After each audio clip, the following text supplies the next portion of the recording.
I have the honor to being here with Professor Fulford. Professor Fulford is a psychiatrist and philosopher, member of philosophy faculty at Oxford University, emeritus professor of philosophy and mental health at University of Warwick. He is the founder and co-editor of the first international journal for philosophy and mental health, and the founder of a book series from Oxford University Press on international perspectives in philosophy and psychiatry. He is also the author of several articles and books on the border areas between psychiatry and philosophy.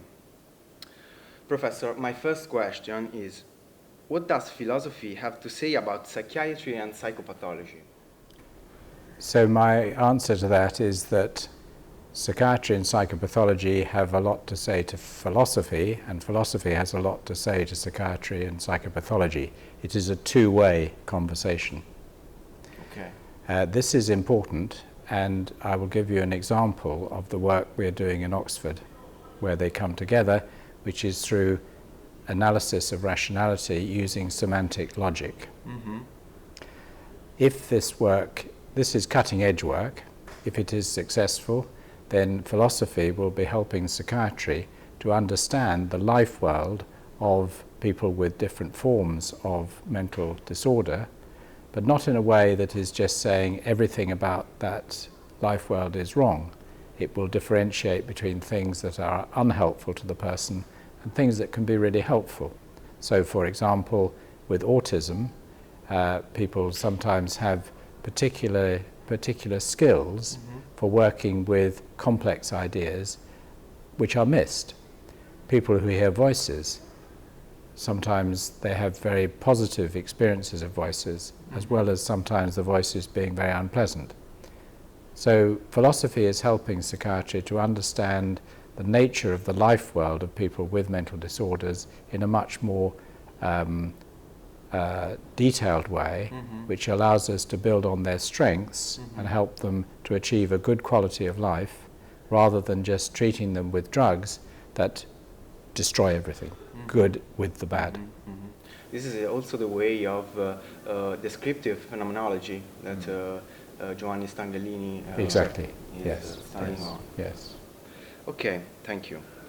The second question. What does values-based practice mean in the field of psychiatry? So values-based practice follows on from what I said about philosophy in psychiatry.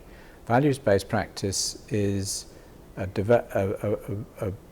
set of training materials. Mm-hmm. It's a practice rather than a theory. It's derived from philosophical theory, but it is a set of training materials Mm-hmm. and an approach to organization of services that focuses on what is important to the individual. Mm-hmm.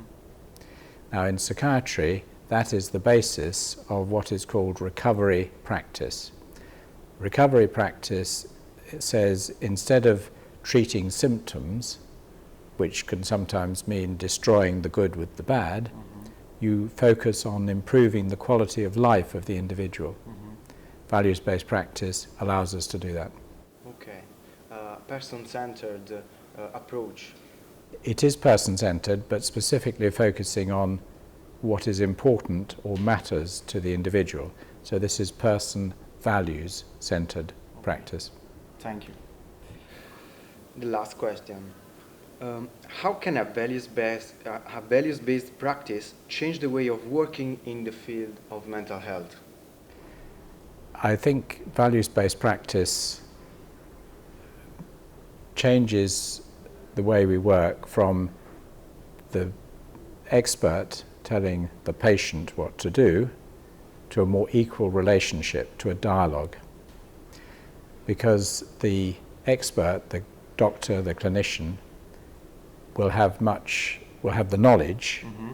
to advise on different treatments, but it's only by a dialogue with the patient, and this is where the values-based practice helps, that you can understand what is important to that individual and hence decide which is the best treatment for that particular person.